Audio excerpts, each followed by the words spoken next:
The switchover was more difficult for the vendors than for me because they had a relationship with you and they're like, well, we're used to dealing with Jimmy. And one thing you did for me was like, no, he's the guy now. You never chop my legs out from underneath me. But what's more important is that we create it as a belief system, a behavior in the company, that it's just our culture this gets done. If you want to get profitability, then make profitability your culture. So we had to get the relationship with our vendors set up so that they would do this for us. And I think for a long time, we were the only company asking Citigroup to do this. And then take that and every vendor was doing it. Everyone wants to be this hard negotiator. But look, at the end of the day, man, your vendors, they have to make money. They have to be successful. If they're not, what's going to happen is they're eventually going to go broke, and then you're not going to have that vendor anymore. It said innovation.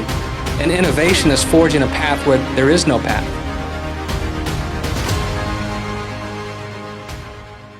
Hey, welcome to Kingdom Method. I'm Jeff Cox. This is Jimmie Dale.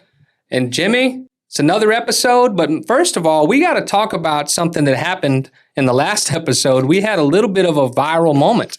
Yeah, I think we were talking about branding, and I was talking about the guys wearing hats inside, and had talked about how we had fired a guy for not wearing his hat, but he deceptively didn't wear his hat. And it was pretty simple. It's like, hey, either don't wear a hat at all or wear a Baker Brothers hat, because it's like any other job. You have a uniform. You can't show up not in your uniform no matter what it is. Yeah, he was going out to customer houses with his favorite hat, driving around town in his favorite hat, getting back to the shop, putting on the other hat. And then the real reason you fired him was insubordination. You told him not to do it multiple times, but then he kept doing it. I think a lot of it though had to do with the fact that the San Francisco Giants had just had the where they were celebrating the Pride Month, and they'd put little Bible verses on their hat. So I think somehow my hat story and those hat stories all got combined, because we had a lot of good stuff on there with a lot of you guys saying, man, look, yeah, it's your job. You got to do what we ask you to do, which is the truth. And it's like, man, if we required you to wear a Baker Brothers hat or any kind of a hat that's the brand, it's like, hey, then that's the expectation. Like, but if we had people saying, well, yeah, that's why I don't work there. And it's like, man, look, you got to have some rules. You got to have some structure. You got to have some systems and processes. But, at the end of the day, that was all about really, man, if you go into people's homes and someone else has been out before you, you go, hey, who came out here? And all they know is the guy's name, Joe. That doesn't help your job security out as a technician. I need you to know that, hey, it was the plumbing company, AC company, electrical company that you work for, because that's where they're going to call in to get Joe again. Mm-hmm. And so that's the idea, is like, hey, man, you got to do that. Like that's just something that you have to do as an owner, is you have to maintain the brand and the integrity of the brand.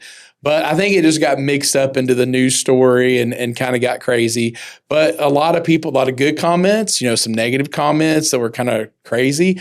But, that's cool. It's what this is all about, and really what we're here to do is to try to, not really to try to go in some viral sense or whatever. No. It's just to really like help guys out that are entrepreneurs that are basically trying to get better, and just use some of like old man wisdom on them, like, hey, I'm about to be, this next month, I'll be 55, the double nickel. So the double nickel, like, it's not getting easier. It's not getting easier. and listen, when you consume the podcast just in clip form, you miss out on context. Yeah. And you were telling the story about working for insurance companies and people not understanding what brand had just been in there. It was just Joe from wherever. Yeah. So I think it's important to keep that in mind.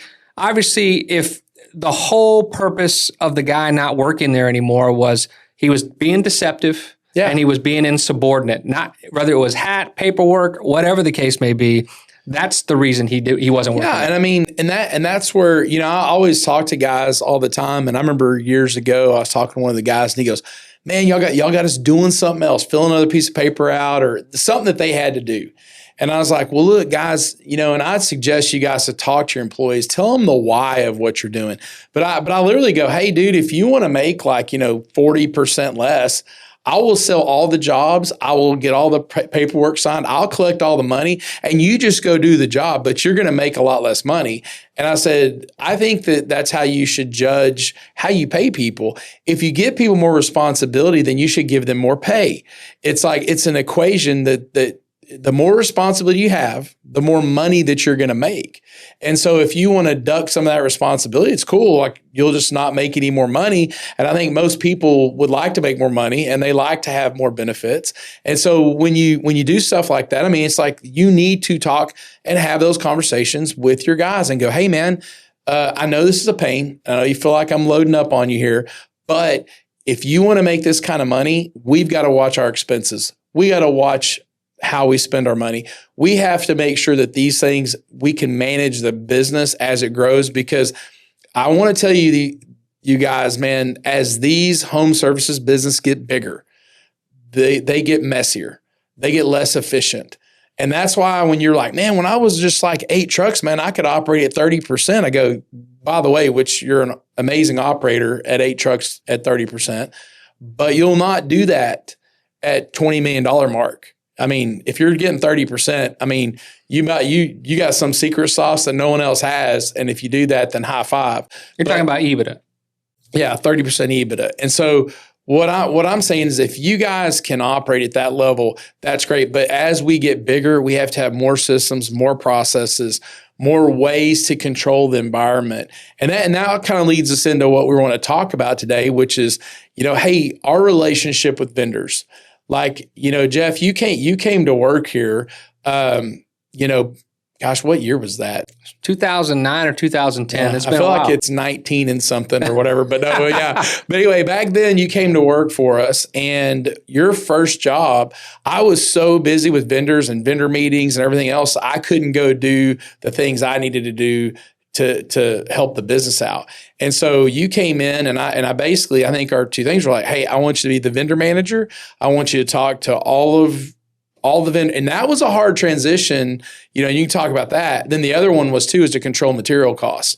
Mm-hmm. And we can talk a little bit about that. But I think, how do we interact with vendors? I think what I always thought was important to me was everyone wants to be this hard negotiator, But look, at the end of the day, man, your vendors, they have to make money. They have to be successful. If they're not, if you get one over on them, what's going to happen is they're eventually going to go broke, and then you're not going to have that vendor anymore. And you're going to have to adjust everything. So they need to be happy. You need to be happy. But I think what I did that was a little different, I always respected those guys.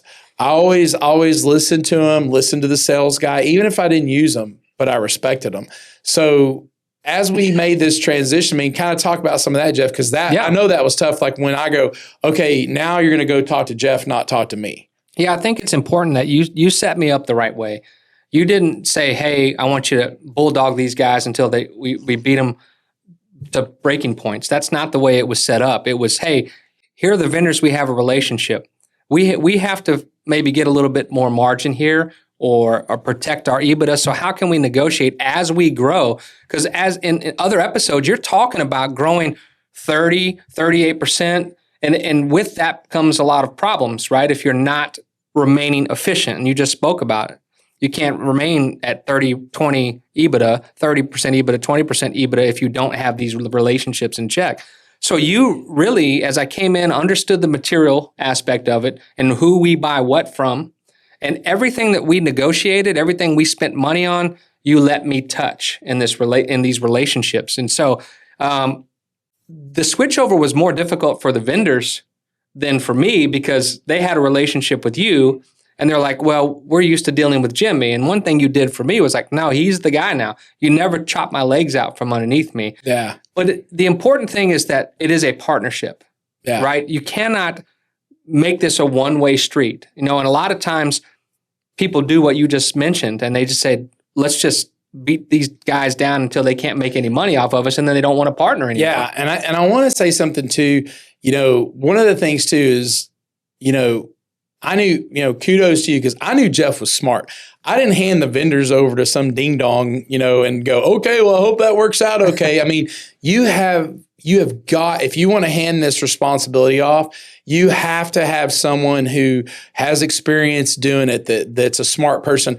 And if you don't, and you have somebody that's a smart person, they don't have experience, then you might ride along with them, so to speak, and kind of, do a softer introduction than what I did. But I had a lot of faith in what you did and how you did it. So it's like, man, get somebody really smart in there. And the other part too is someone who will not be manipulated by the fishing trip, the dinners, the tickets, like that's almost something too. And I'll be honest, even as the guy who was spending the money, I didn't take that stuff a lot, because then you feel obligated and tied to them because, hey, they just took me out on a sweet night to watch the Dallas Cowboys. Mm-hmm. And now I feel like I have to do something with them. And I'll be honest, man, I would suggest against that. If once you have the vendor relationship and you're going along and they want to take you fishing or want to take you out somewhere, I've done that, and that's plenty of fun. And it helps you kind of bond with them. But you don't want to do it I feel like doing it at the beginning, there's this obligation that happens, which I think my obligation is, hey, I'll listen to you and I'll hear you out. But that doesn't mean, but you got to watch it, man. If you have somebody doing your purchasing for you, they are getting hit up 110%, and you do not want their decision to be, this dude takes me to the games, so that's who we're going with. Yeah, you picked the right guy for that because, I don't like taking trips to begin with. So it's I didn't really go on a lot of those, but I think it could influence. And we don't want all the people out there to going, man, I really enjoy those trips, to think they're bad just by themselves. It's just the fact that if you start making decisions because of that, it can be a problem. And I think one thing we had to do was build systems in for tracking. I mean, we were in Successware at that time. We didn't have ServiceTitan yet. And so, Successware wasn't as robust.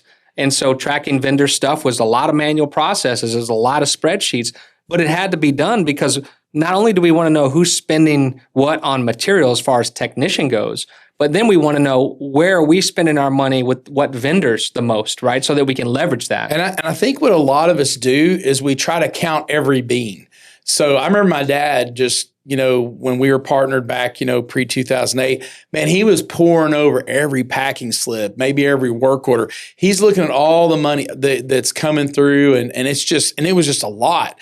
I mean, I think it's all he did. And you're like, I mean, to be honest, it was only like, 15% of the, I think you should be worried about labor more because that was 30% at the time. And, and I was like, yeah, we need to get that down to 25. Well, he's over there messing around with something that's not that broken, to be honest, but just having to pour over all of it.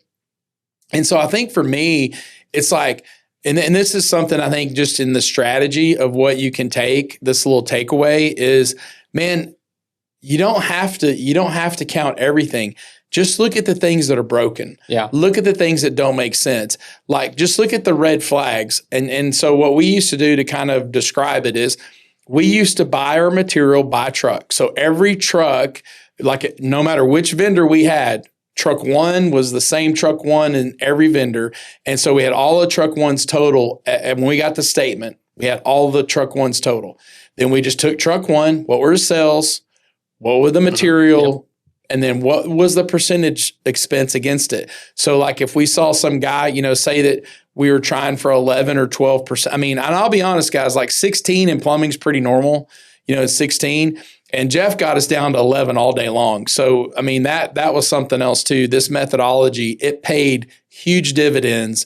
And so what happened is, okay, your sales are this is your percentage. Then we looked at what the guy did. So after we did the spreadsheet, so we see 4 guys are out of their percentage. And then we basically go, okay, so what did they do? And we go, oh, this guy did tankless waters. Well, if the guy did all tankless water heaters, his percentage is going to be higher on the higher end. Right. But if we saw nothing there, which happened a lot, we go, hey, there's nothing here that shows why this guy's high. Then what happened was we would go and just have a conversation with that guy. And then usually if we just said, hey, we see you, that was enough for them to go, okay, I need to straighten up my behavior. And it changed their behavior. Like they may buy things a little differently, or what we typically found was they would buy 5 and use 1 and then go buy 5 more and use 1. And then they have about 2 years worth on their trucks because they just stockpile it at a point. I think it's important because that's what we did with the technicians. But before we could get there, I had to have hard conversations with some of our vendors. Home Depot was one of our vendor, but the credit card was ran by Citigroup. Yeah. And so I needed certain reporting from Citigroup so I could get this spend down to a technician. And so I developed a relationship with the people at Citigroup through Home Depot to say, this is what I need. And I know you can get it because you have an individual buyer number for each guy. And I need their purchases, total dollars purchased and what they purchased by guy. And they used to have this weird way to do it where it showed like the receipt. Yep. And on the spreadsheet, I was like, no. Every receipt. It was every receipt of every transaction. Yeah, and that would take hours to go through. I said, no, I just need the transaction and then what they bought. What category did it fall in? So we had to get the relationship with our vendors set up so that they would do this for us. And I think for a long time, we were the only company asking Citigroup to do this. And then take that and every vendor was doing it. More Supply was our vendor then. Yeah. Shout out to Jeff Joyner and James Whittington. Oh, yeah. They were... But we helped them shape their reporting that they needed for VMI locations so that we could get the information we needed in a very efficient manner. And then you take all that and combine it. And when we did that for the technicians, that was phase one. Phase two was now let's see what we're spending the most money on per vendor. Like we would sort it by the items. Yeah. The code and then go, well, we're spending a lot of money on water heaters. Let's go try to get a better deal on water heaters. Well, we're spending a lot of money on tankless units. Let's go try to get a better tankless deal with the vendors through More Supply. And so it really, once we got the reporting in place, it really helped us know what to attack. And we started with where we're spending the most money. Yeah. And that's the volume piece. Yeah, we got great water heater prices because we sold more than anybody. We got better tankless prices. So, I mean, it bled all the way into advertising. Yep. We were advertising for tankless water heaters and had specific guys trained to sell tankless water heaters because those are a hard sell because you're having to, you don't go and replace a tankless with a tankless. You typically take a tank out, put a tankless in. And there's a lot of work that goes into that, and it costs a lot of money. But that's what you do is you attack it, and then what happens is that you've got a relationship with your vendor. It's a partnership, and so like what you brought up, Jeff Joyner. Jeff Joyner is one of the best in the business, like one of the smartest guys. You need smart vendors. Mm-hmm. And your relationship. Every guy that I've gone into his shop, and the relationship has been adversarial. It's not a good situation. We've got enough problems. My vendor does not need to be one of them. That's right. Like I need to have a great relationship with my vendor. And what happened was Jeff would come and meet with us, and man, he would talk about what we're trying to do and how he could supply that, how the conversations were happening about not just negotiations and can you set our bill up a certain way. If they say they can't, I'll tell you this, go find another one. If you were to tell me as a vendor you can't do something, man, how many times do we have to tell our customers we can't as a home service company? How many times do we have to go, oh, we can't do that? Or, hey, we're not able to do that. We should just go, yes, thank you, and how do I get it done? And that's how they should do it too. But if you're a pain to the vendor, if the vendor's a pain to you, you definitely need to get rid of them. If you're a pain to them, you need to rethink about your relationship with your vendor and how you do that. Because see, if I have a good relationship with my vendor, he's going to try to get me the best deal. Man, Jeff Joyner would actively go out and find us co-op that we almost didn't ask for because, man, he was on our team. I was going to say that he would then go lobby the manufacturers and go, hey, you don't understand what these guys are about to do here. When we went to the water heater trucks and we said this is going to be a volume play, he was a key piece in that because he went to go negotiate with Rheem at the time to say, hey, you guys need to really work with these guys. And now James Whittington and Jeff Joyner are at National Wholesale now. Yeah. But they've done the same thing. But if we didn't apply that pressure, and if Jeff wasn't smart enough to figure out I got to be adaptable because I trust where these guys are going, then it wouldn't have happened. And so you do have to push a little bit as far as, hey, I don't like the way that I'm getting this information. There's some new ideas that we want to sort of vet out. And Jeff was the right guy to do that with. Oh, yeah. I mean, you have a VMI, for instance, like no one had those back then. Like in 2009, 2008, it didn't happen. So that's what happened. My vendor told me we can't. I went to the vendor that we used for 95% of everything we bought. We were doing about $500,000 with them. And they literally just go, well, ha, that's funny. We can't do that. And I was like, okay. So Jeff Joyner, I think we're doing $2,500 a month with Jeff. And basically he comes and goes to lunch with me and goes, "Hey, Jimmy, man, what could I do for you?" I was like, "Man, what you could do is a vendor managed inventory system inside our shop. That would be great. If we had that, it would solve so many of our problems and so many of our issues." In 2 weeks, Jeff was in our shop and had bought all of our inventory and re-inventoried everything and was going. And it was funny. I had one of the guys, one of the companies that was talking about it. They were like, "Well, when they fail, call us." And I was laughing. I go, "I don't think you know this guy very well, because he's an innovator and he's going to figure out a way to get it done." But that's look, if you want what everybody has, do what they do, but if you want to, competitively, man, we owe it to our customers, we owe it to our guys, everyone. We have got to find great vendors that are partnerships that help us get our company goals achieved. Not just the best price, but I can get the best price and you don't have any water heaters available for us. Well, and I think you said innovation, and innovation is forging a path where there is no path, right? Sometimes. Yeah. And that was a great sort of marriage of talent, was Jeff Joyner, you, and myself, kind of paving the way there to go, hey, what does this look like and how can we make it happen? Now, of course, at the beginning, there were some rough bumps and things that we had to iron out. But by the time I got there, a lot of those bumps had been ironed out. And we worked together to get those done. It was not you guys and us. It wasn't us versus them. It was a team effort. That's right. And so, but if you want to manage, so I will tell you this. I think most people, the materials and equipment manage them. Mm-hmm. They don't manage that. And you can do it so easily. You can get help with a vendor. One of the things we found out too that was funny is just notice things that are trends. And what we saw a trend was the guys that were high were also going to Home Depot the most. Mm-hmm.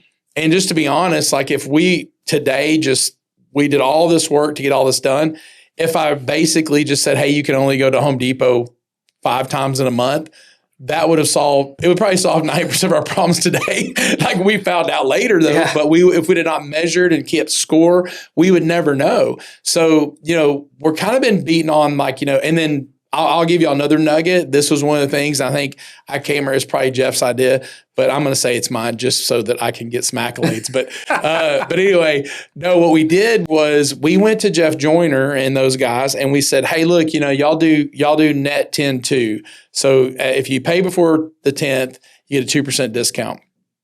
I said, what if we pay on the 1st? We pay before the 1st.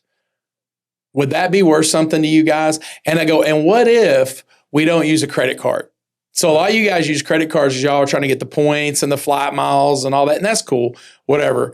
But I really wasn't doing that. And I was just looking for the discount. And so what happened was when we did that, we were able to actually get a huge, not just a 2% rebate. I think we got 4 or 5% because you talk about, they got about 3% in there for your, credit card fee. You go, well, we're not going to do that. And we're going to bring you the money earlier. And so we paid like a clock, but on the 1st and got them a check on the 1st every single time. Not everybody might be willing to do this, but man, it's a conversation worth having. And you're going, hey, what if I do even better than what's your expectation to get a 2% discount? What's that worth to you? And I'll be honest, in the supply business with all the contractors and guys going 90 days out and stuff, I think they're willing to do that. Like I said, and it's a win-win. Yeah, it's a perfect storm of that because we negotiated a rebate in totality. Like here's the total of the bill. Here's a 4% rebate off of that, and then which grew to 6% and then later 8% based on the growth of our business. And again, it goes back to innovation. If Jeff Joyner is not willing to go and fight for it, maybe it doesn't happen. And if we don't push them to go fight for it, then it doesn't happen. So take the risk out there. Take the risk and say, I'm not just going to do it the way it's always been done. I need to find new ways to forge the path forward so that we can have leverage on the bottom. And these partnerships, these vendors, it's everybody. It's your insurance agent. It's your marketing people. It goes across the entire thing. So it's do you have a good relationship? So ask yourself this: would you hire the person that is your vendor's rep? Would you hire that person? And if you say no, well, you actually are indirectly hiring them and putting up with their nonsense. Mm-hmm. And I will tell you, I've had hard conversations with Jeff and James Whittington where I go, hey, man, you're not cutting it. And I mean, we had that relationship, but I go, hey, man, I put enough into you. Tough but fair. But I put enough into you that I can go and write a check. So, hey, I'm going to go ahead and use that now because this isn't okay. We had that one guy come in to do a demo that had nothing to do with them, but it was a rep for a brand. And he came in there and we go, we got 100 guys in here, okay? He comes in with 5 pamphlets, 15 minutes late to the meeting. Oh, by the way, you're the only thing of the meeting. So we're all sitting around for 15 minutes waiting on this guy. He gets in there. He doesn't know the product. Right. I have to save him on the product the whole time. And I said, dude, this guy can never come back. I told James, you can come present. I'll let anybody else, but this guy can't come back in. So you have to do that with them, man. You have to hold them accountable to that. And I will say something too, and you know, shout out to Eric Fussell. I'm sorry, Eric Fussell. He's he's at Jupiter Chevrolet, and man, Eric's like he and his team listen to this podcast, you know, a lot. And we asked Eric. I said, hey, man, what do you want to know about? And he talked about vendor relations. And he said, are vendors solving problems or creating dependencies? You know, like, so are they solving our problems? Like I said, that partnership, this teamwork, where they're solving our problem. And then he goes, and then, you know, are they creating dependencies? I will tell you, there's been times, I don't know if it's necessarily the vendor's fault, but like, I think we all get, in a way, I always joke around about dependent on marketing, for instance.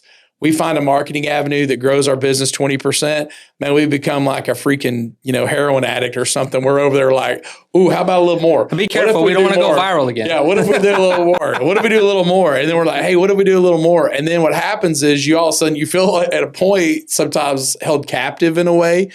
But if you have a good vendor partner, they're not going to hold you that way. They're going to be understanding. They're going to fight for your rights. I mean, that's what we had. We had people that would go into their bosses because one, we treat them with respect.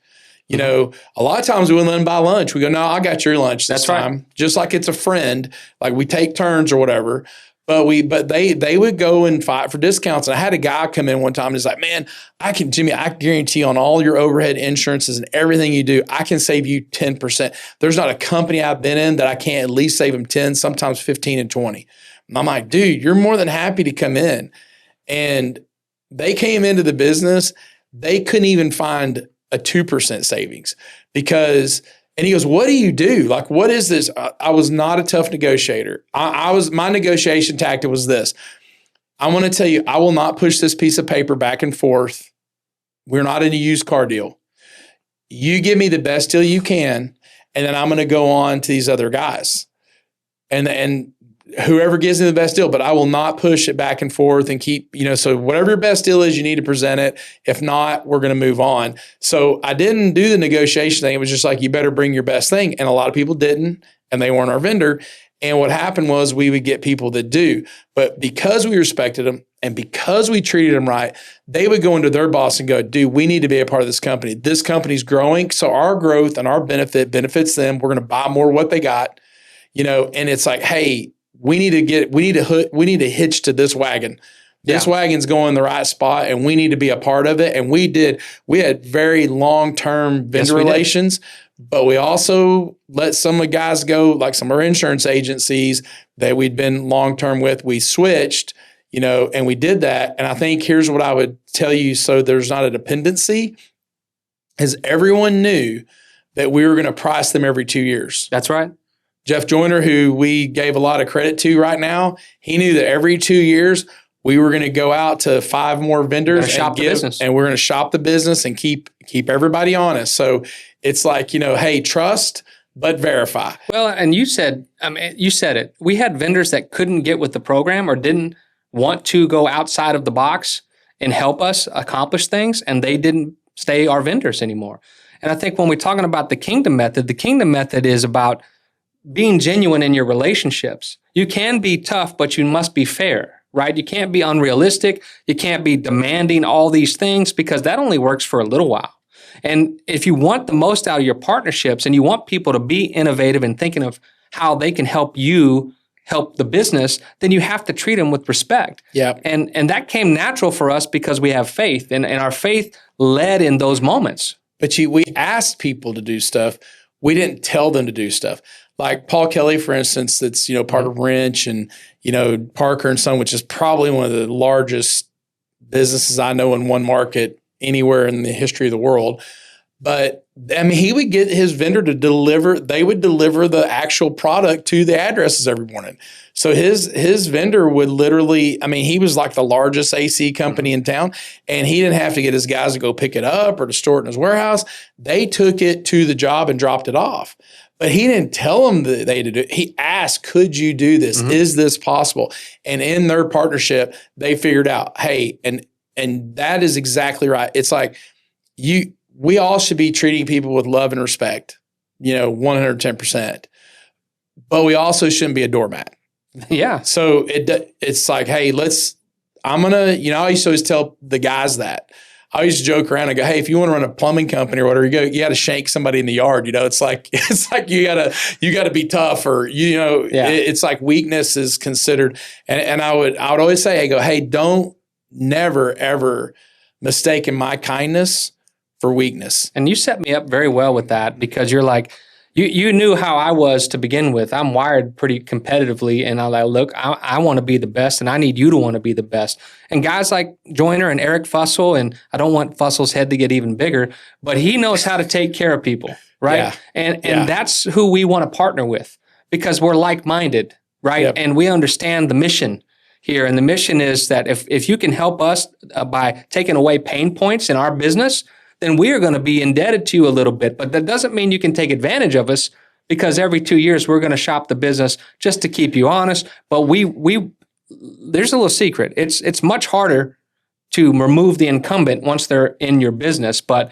two things I want to ask you, because one, I don't know if I've recovered. When you switched me over to negotiate Yellow Pages and insurance, those two things were really tough for me, because I didn't understand the world at that time, right? Yep. And then I got so familiar with insurance. It's why we got to a point where it's like, we feel like we've got the best insurance around. I'll never forget, you told me, like, how do you know so much about this? Like, oh, well, Jeff, I've been buying it for like 15 years and it's a mess. Yellow Pages. But that's the thing is, if you're going to give this to someone else, you need to give them the expectations. And I'll never forget, on Yellow Pages, we had a tracking number. We were like one of the first to have a tracking number. And it's probably why we were able to grow at that time that we did. But I basically said, hey, look, these unique calls are worth $75 a piece. And if we're paying more than $75, then it's not okay. And so basically I gave you a platform to go in there, and you didn't have to know everything about it. You're just like, hey, look, these calls are worth this much. We're paying that much. This isn't okay. You're going to have to do something. And that guy was the hardest. They were on their decline too. Yeah. They were on their decline. He was the hardest to move, that guy. Yeah. But once he saw that we were dropping, going, oh, all right, well, if you can't get where we need, then we'll just drop out. Yeah, then we'll go away. And that's one thing I'll say is, don't be afraid to leave the table and walk away, right? I think that's probably, I think I heard somebody say that this last week. They were like, hey, if you want to be a strong negotiator, you've got to understand that you can step up and step away and have just the power to do it. Come to the table understanding I might get up and walk away, and that's okay. Look, if you're the guy that, like, you're the customer. You got the aces, like, you got all the cards. Right. So why would I not just go, if you got a pair of twos, I'm not going to put up with you making me do this because, oh, you have to do it. You have to buy it from me. I really don't. That's why I think some of these companies, like, equipment companies and things like that, go, you have to buy from us. Well, I really don't. And I mean, you said something about Ream. We were buying everything from Ream, and I was trying to work this national deal with them, and they said they could do it, just didn't come with anything. And so we moved on to a different company, and we were just fine. And man, the heaters are just as good. We sometimes get brand specific. I always said that's the worst. I'm not agnostic in any way except a brand. I'm a Jesus believing Christian, God believing one God guy. But I will tell you this: I'd really, when you get the top tier brands. Mm-hmm. It's like, there's not a big drop off. If you go, hey, look, I've got, a Lexus, a Mercedes, and, whatever you want to say, like BMW, to go, if you stay within that realm, you're going to get like a really good car at a high level. Now you drop down, a couple levels, maybe you're talking about, Buick or something. Yeah, there might be a pretty good substantial drop off because there's a first tier, second tier, third tier. But I will tell you, man, just as long as you stay in the third tier, provide your customers with great stuff, provide your technicians with great tools to be successful. I mean, that's what our job is to do, to provide them with great insurance so that they can go do medical and go do the dental and do whatever they need to do for their family. I mean, that is our responsibility to go out and do that and be great at it. And, and I think what it's funny about, what Eric's talking about is how do you get the guys that he manages to basically do what he's talking about. And the answer is pretty simple. It's like, well, if my vendor's working with me and it's a true partner, he'll help along my guy that works for me. He will. And he knows that I'll bring him all in the room and hold both of them accountable because neither one of them are safe from like being held accountable. It's like, hey, y'all both are not doing what you need to do. And so I will tell you that I think that's, it's funny, Eric was talking, we were talking about Eric Felson, not to give him a big head, but what's the thing about it is when he was our vendor, the thing that was great, it wasn't Eric. I mean, if we needed to talk to Eric, he would do whatever for us. But I think y'all need to understand this too. It's not just about the leader being great. It's about his people being great. Yeah. Because he has Jason Ashcroft and Zach that works in body. And man, those dudes, they can do anything. And they will do anything for anybody. And they'll treat everybody like they're treating their mom. Everybody says, hey, treat your customer like it's your own mother or grandmother. And that's how they treat people. So it's not just it's about your rep. And is your rep good? And if they give you a bad rep, and we've done that before and talked to big AC companies that said, hey, dude, this guy's a knucklehead. You need to get us a better guy. And I will say that usually they provide us with a better guy because he almost always got it. That's how he lost them. They would get promoted. Moved up into management somehow. But the other thing too was because of our partnership, we were growing as an AC business, sometimes 40 and 50%. So you got to realize their bosses are going, my gosh, these guys, their accounts are growing crazy. So it's this circle of life thing with them that all works together for us.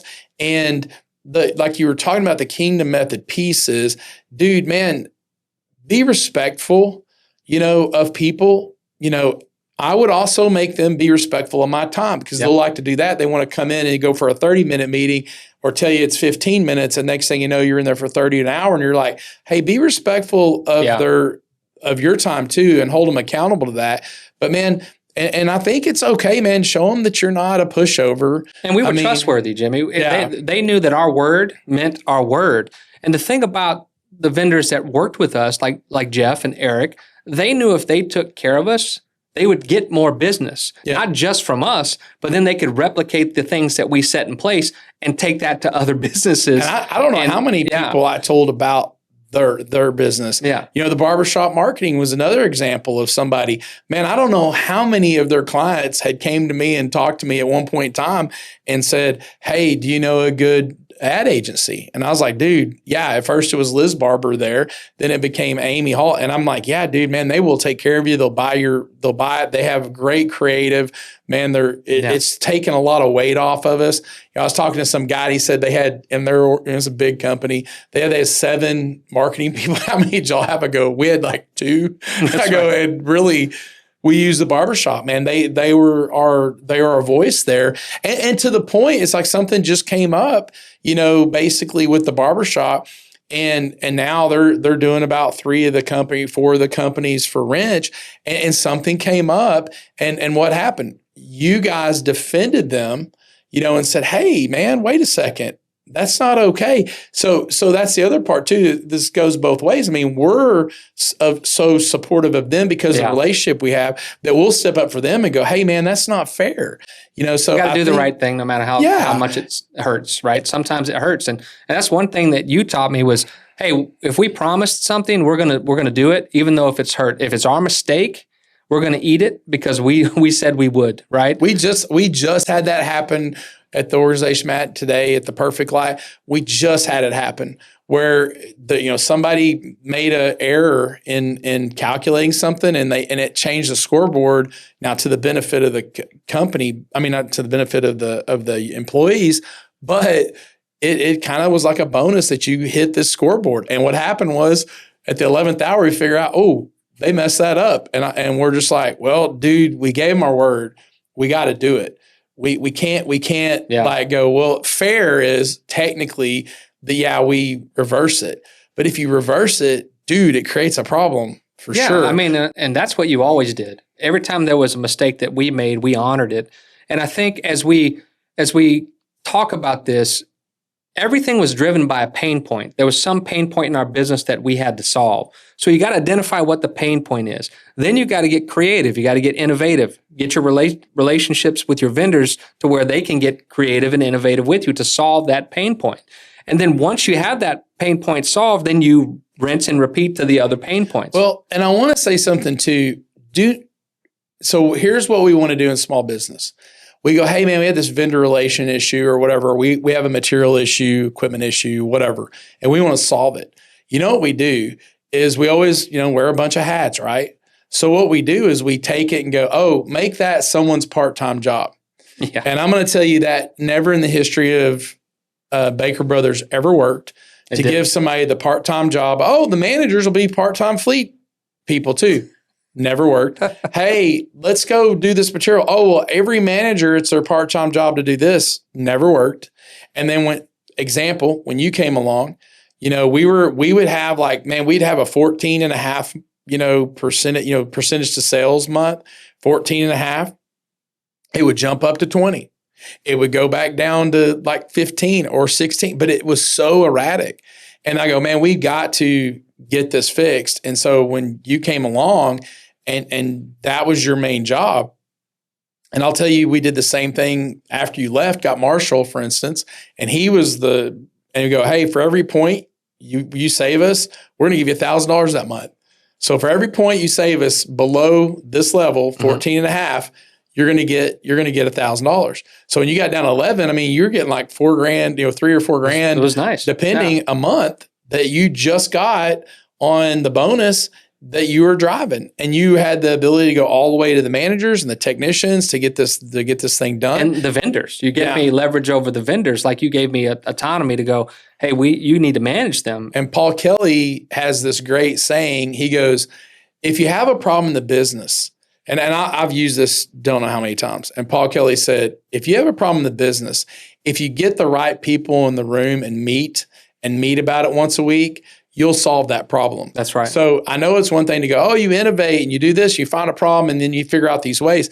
But hey, I'm not telling you to get 10 people in the room because 10 people can't decide anything. That's a committee then. Yeah, exactly. That's just what they do to try to get a building project at a church to die. Let's put 12 people in a room and get them to figure it out.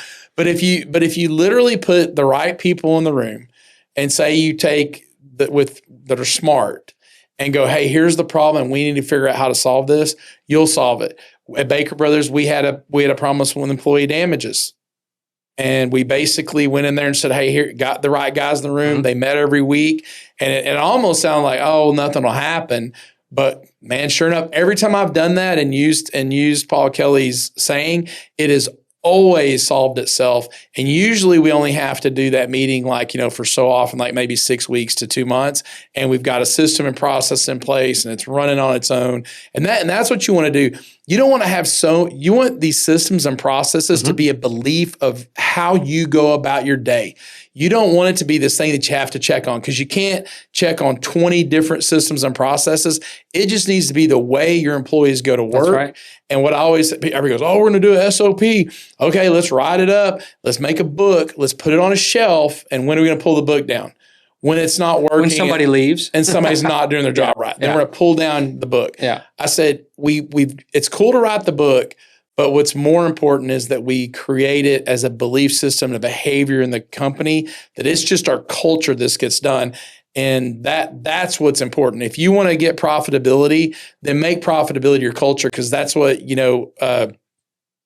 Wayne Booth, who, man, always killed his EBITDA at rent. I mean, just crushed it. man, Wayne, I talked to Wayne, and he, of course, it was not him. It was all of his other guys, which Humility. I appreciate his humility for sure. But he did say, I mean, I think one of the important things is it's just not okay for us to do what most people think it's well. It's just not okay. Yeah. And he goes, it's our culture to operate in this manner. And so I think that's what, just kudos to him, because that's just what the way he does it. But that's what you have to do, is ingrain these methodologies in the culture and let everybody understand the why. Because the tech might go, I don't understand why y'all are banging me about material and all this other stuff. And it's like, well, if we don't do that and let everybody kind of go crazy, then the company becomes unprofitable. Well, I think something you said and something Nikki Nemiroff reinforced was, we're not married to a process. We're married to the outcome. Yep. What we're trying to achieve. And whatever process gets us there, if the most efficient way and the most productive way, that's the process that we love. Yep. Right? And you can't fall in love with that process. And I want to finish that thing I was about to say, because the EBITDA, the guys don't care about the EBITDA, or they think they don't, until they're rushing to go get their paycheck cash because someone's paycheck's not going through. It's like true. that happens in these smaller, I mean, it does, because man, it's cash flow problem. I mean, but if you don't do a good job, they need to understand that the health and welfare of this business directly is to their job security and what makes it great about working here. But I tell the guys all the time, we used to show the numbers of the quarter up there, and they think that whatever the top number was, like say it was 18, 20 million, they'd be like, well, man, I go, I don't get to take the $20 million home, guys. Like cost money. Y'all would never see me. I'd be on the island somewhere if I had $20 million a quarter to just come in. But I said, the money, we have to pay our bills, and we've got a lot of bills to pay. And you don't want and they understand about living paycheck to paycheck. And go, you do not want this business, the place you work, operating paycheck to paycheck. And I'll protect against that, make sure that doesn't happen as your leader. But we got to do this up here to get our budget and to get our goals, so that we have plenty of room and bandwidth to do the things that we do. And we weren't trying to do any crazy EBITDA either. We were just trying to do what you would expect a normal company to make. And so the guys, I mean, I think you have to be open, because that's something else we forget as the owners and the managers, that they don't care. Their paycheck comes every week. They don't care about profitability. That's not in the forefront. That's in our forefront of our mind. So we need to figure out how to tie in our goal with their goal. Mm-hmm. And how you tie in their well-being is to talk about how good the company is and how secure the company is. And the more secure the company is, the more they want to invest their time in being there. They can go somewhere else that, man, maybe they don't make it. There's plenty, man, the economy's tough. I bet there's plenty of companies, I don't know what the number is, but I bet plenty of companies are going bankrupt this year. Yeah. But we really need to focus on what's in it for them. Why would they want materials to be lower? Why do they want, the insurance to be good? And why, hey, I want you to do some extra stuff. And they go, well, I don't want to do that. And I go, well, hey, do you think you deserve medical? Yeah. I mean, do you think you get paid well? Yeah, I sure do. I've never heard one of them say I should get paid less. Right. But then when you say that, you go, for us to do that, we've got to charge this price. I've got to negotiate a great deal for health insurance for you guys. Mm-hmm. I got to figure this stuff out in a way that you'll never understand. But they need to understand that you're on their team. And I think you said it earlier, and I think this is just everything in a nutshell. Man, just do what you say you're going to do when you say you're going to do it, especially when it's hard. When they know it's hard and they see that it costs you, mm-hmm. I go, let them know we miscalculated, but you know what? We're going to go ahead and pay this anyway. Yeah, and I think that when you have vendors and you treat them the same way, with that genuine, authentic, relationship that you have with them, then it's not always about the lowest cost. And if it ever gets, for me, down to just the absolute lowest cost, but then there's all these inefficiencies to get there, then that's cost that I'm not factoring in. So it can't always be about the lowest cost. And just like everything that you've talked about today and that we've talked about today, it comes down to the relationship. Do you have this foundational level of trust? Are they building with you and building ideas with you and implementing ideas with you? And are they in your corner, right? And you are in their corner? And do we have a true partnership? Yeah, and a partnership means that we're looking out for one another. it's not just a one-way street. It's not just me demanding of you and you having to jump through, because you'll always get better service and everything if you treat people right. Mm-hmm. If you're demanding and you're a jerk, and there's times that I mean you got to be one sometimes, but you shouldn't do it every day and just make these guys jump through these fiery hoops all the time. And then the other part too is I think it's really super important that once you get them on your team, man, the same thing. If you can't trust them, if they don't do what they say they're going to do, that's right, when they say they're going to do it, you hold them an account. And then I'm kind of a jerk, because it's like, dude, that's not what you told me. That's right. And I have done that. I don't know how many times, got on the phone with them and said, hey, look, we ordered this. You said you could get it. You can't get it. Man, I'm going to be really flat with you here, dude. That's not what you told me. And this one guy, I remember from Linux, I never lie. I've never lied. And I go, well, you might not. You didn't think you did, but your company just made you lie. So either you need to figure out how to get this done. That's right. Or you need to understand that, yes, that sits in your lap because you're a rep for these guys. And, they eventually took care of it and stuff, but you had to escalate it, because sometimes they get told something by their boss, especially in large companies like that. They get told by their boss, they go down, they just reiterate what their boss says, and it's just a parrot thing. Yeah. And then they go, well, tough stuff. But the boss never gets that accountability. And man, I'd fully encourage you when that happens to go call the boss's boss and go, hey, guys, here's what I was promised. Here's what's happening. What do you want to do about it? It's important to know. And if they say nothing, then you know where you stand with those guys. It's important that they know that we're going to do that. Like you said, trust but verify. So if your pain point is in materials, if it's in vehicles, if it's in wrapping the vehicles, if it's in insurance, you have to build these bridges to the relationship. It's not like we've had people disappoint us and we had people not be our vendors, but nobody got over on us. No. And that's the thing that you want to make sure is that you're honest with them and they're honest with you, and you keep them honest and they keep you honest. And it's a true partnership. Yeah. Well, guys, this has been great. And I hope you guys enjoy what we're saying. I really, man, please, guys, man, put some stuff in the comments, because like I said, if there's something that y'all want to know about, something that, an experience, how to deal with even an individual, or how to deal with a vendor, or how to do anything, man, just throw it in the comments, subscribe and help us out. And man, we're just this is purely for the sake of the people out there, so that you guys can know, hey, look, man, there's a place that doesn't cost you anything, that will give you information that can make you more successful. That's all we're about. And we thank you for joining us on this episode. Until next time, have a great day.